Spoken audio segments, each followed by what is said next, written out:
Bismillahirrahmanirrahim. Assalamualaikum warahmatullahi wabarakatuh. Alhamdulillahilladzi hadana lihadza wa ma kunna linahtadiya laula an hadanallah. Asyhadu an la ilaha illallah wahdahu la syarikalah wa asyhadu anna Muhammadan abduhu wa rasuluh la nabiyya ba'da. Allahumma shalli ala sayyidina Muhammad wa ala ali sayyidina Muhammad. Para pemirsa dimanapun kita berada, semoga kita senantiasa diberikan kesehatan dan keafiatan dalam kehidupan ini. Pentingnya kita meminta kepada Allah arti sehat walafiat. Mengapa?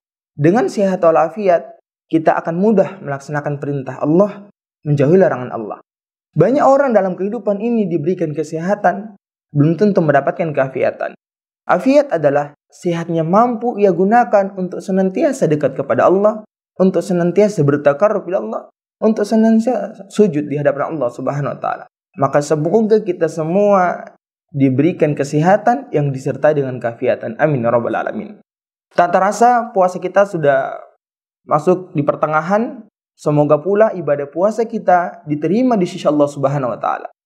Pentingnya ibadah puasa kita agar diterima karena kita akan mendapatkan janji yang disampaikan oleh baginda Rasulullah sallallahu alaihi wasallam.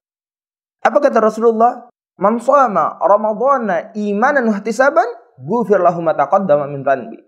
Barang siapa yang berpuasa semata-mata karena mencari nilai iman di sisi Allah, mencari keridhaan Allah, betul-betul karena lillahi ta'ala, maka Allah Subhanahu wa taala akan menghapuskan dosa dan hilafnya, kesalahannya di masa lalu. Semoga kita termasuk pula di dalamnya.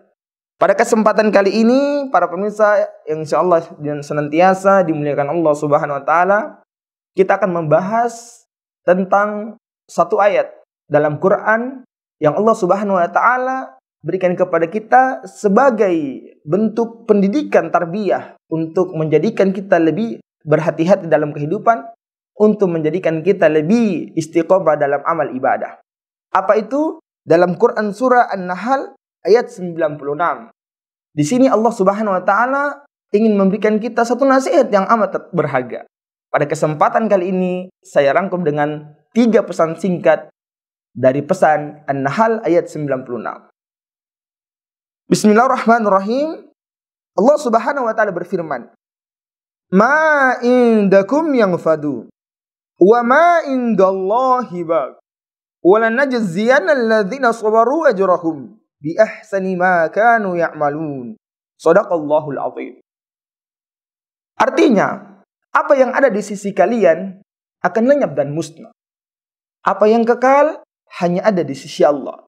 Dan Allah akan memberi balasan kepada orang-orang yang sabar dengan balasan yang lebih baik dari apa yang telah mereka kerjakan. Quran surah An-Nahl ayat 96. Firman ini sangat-sangat pendek, namun arti yang terkandung di dalamnya sangat-sangat begitu dalam. Dalam firman yang singkat ini ada 3 pesan yang tersirat di dalamnya untuk keselamatan kita sekalian. Yang pertama, Allah berpesan kepada kita, ma indakum yanfadu, kata Allah. Apa yang ada di sisi kalian akan lenyap dan musnah. Timbul pertanyaan dari pesan yang pertama, apa yang ada di sisi kita?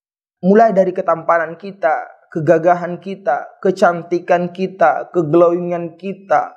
Mulai dari apa yang ada di sekitar kita, harta kita, pangkat kita, status jabatan kedudukan kita, sanak famili kita, handai tolan kita, apapun yang ada di sekitar kita, kata Allah, sejatinya akan lenyap, musnah dan hilang dari sisi kita. Pesan yang kedua dari firman yang singkat tadi, wa ma indallahi baq, yang kekal hanya ada di sisi Allah. Timbul pula pertanyaan para pemirsa yang sama insyaallah dimuliakan Allah, apa yang kekal di sisi Allah?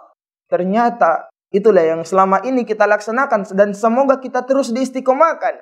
Ibadah salat kita dalam sehari semalam, kemudian kalimat-kalimat yang rutin kita keluarkan dari lisan kita, kalimat tasbih, tahmid, takbir, tahlil, istighfar. Apalagi yang kekal, itulah amalan sedekah yang kita infakkan baik terang-terangan maupun sembunyi-sembunyi. Apalagi yang kekal di sisi Allah, baca Al-Quran kita, amal-amal soleh yang berlandaskan Al-Quran dan As-Sunnah, semuanya pahalanya kekal di sisi Allah. Bahkan sampai pada amanah yang dititipkan kepada kita, diembankan kepada kita, kita amanah dalam menjalankannya, insya Allah sifat amanah ini akan kita petik hasilnya di hadapan Allah Subhanahu wa taala dan kelak bisa menarik kita karena masuk ke dalam surga. Kemudian pesan yang terakhir dalam firman yang singkat ini, wala najziyana alladzina sabaru ajrahum bi ahsani ma kanu ya'malun. Allah Subhanahu wa taala akan memberi balasan kepada orang-orang yang sabar dengan balasan yang lebih baik dari apa yang telah mereka kerjakan. Kehidupan ini begitu singkat. Kita akan diuji berbagai macam ujian, tentunya datang baik dari eksternal maupun internal. Dari pasangan kita, dari keluarga kita, tempat kita bekerja, di mana saja. Kita tidak akan lepas selagi kita masih hidup, kita akan selalu dihampiri dengan ujian. Namun siapa yang selamat? Mereka yang selamat dengan kehidupan ini tetap senantiasa berpegang teguh pada tali agama Allah. Rasulullah SAW mengatakan ada 3 perkara yang senantiasa akan menemani kita. Apa itu? Yang pertama, al-mal, harta benda. Harta benda akan senantiasa menemani kita ketika kita masih hidup. Artinya jamaah sekalian, kalau kita masih hidup di dunia ini, nafas masih berhembus, jantung kita masih berdetak, darah kita masih mengalir, semua fasilitas yang ada pada sisi kita insya Allah dapat kita rasakan kenikmatannya. Boleh jadi sekarang kita memakai pakaian kebesaran kita, pangkat, status, jabatan, kedudukan kita. Tapi suatu saat nanti kita akan memakai pakaian kain kafan kita yang tentunya dipakaikan oleh orang lain. Boleh jadi sekarang kita memakai kendaraan kita, motorkah itu, mobilkah itu. Tapi suatu saat nanti kita akan menggunakan keranda mayat kita untuk menuju ke tanah pekuburan kita.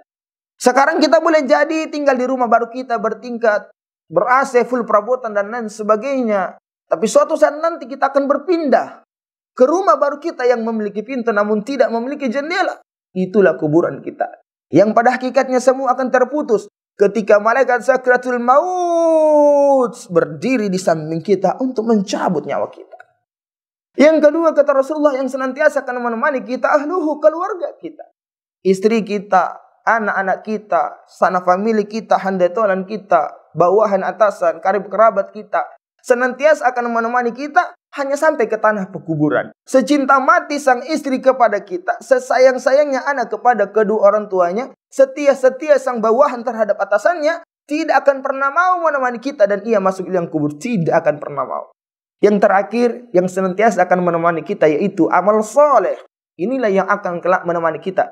Bukan hanya sampai kepada jasad kita dibaringkan ke alam kubur, tapi sampai ketika persidangan Allah kelak didirikan. Semua akan ditanya nafsi-nafsi di hadapan Allah. Maka sebelum kita berada pada persidangan itu, mumpung masih di dunia, maksimalkan potensi kita sebaik mungkin. Mari gunakan semua yang Allah titipkan untuk mencari keridhaan Allah. Mumpung kita masih berada di bulan suci Ramadan, jangan biarkan Ramadan berlalu dengan penuh kesia-siaan. Disinilah Allah Subhanahu wa ta'ala mengobrol pahala tanpa batas. Yang mampu beramal dengan harta, mari gunakan harta sebaik mungkin. Yang mampu beramal dengan tenaga, mari gunakan tenaga sebaik mungkin. Yang mampu beramal dengan pikiran, mari sumbangsikan pikiran positif kita untuk membangun negeri ini untuk menjadi lebih baik lagi. Yang mampu sekiranya dengan hal-hal apa saja yang bermanfaat, lakukan. Jikalau tidak mampu itu semua, cukuplah kita senyum. Dan itu merupakan sedekah yang paling ringan. Senyummu di hadapan saudaramu merupakan sedekah. Dalam kehidupan ini jangan sampai kita lalui kehidupan kita berlalu dengan kesia-siaan. Ingat, ajal senantiasa mengintip di setiap sudut-sudut kehidupan. Dan tentunya ketika kita meninggalkan dunia ini, kita berharap kita selamat nanti pula di hadapan Allah dan masuk ke dalam surganya. Semoga kita semua yang memohon kepada Allah agar dipertemukan di surga, Allah Subhanahu wa ta'ala perkenan kita memasuki surganya tanpa hisab. Amin ya rabbal alamin. Wassalamualaikum warahmatullahi wabarakatuh.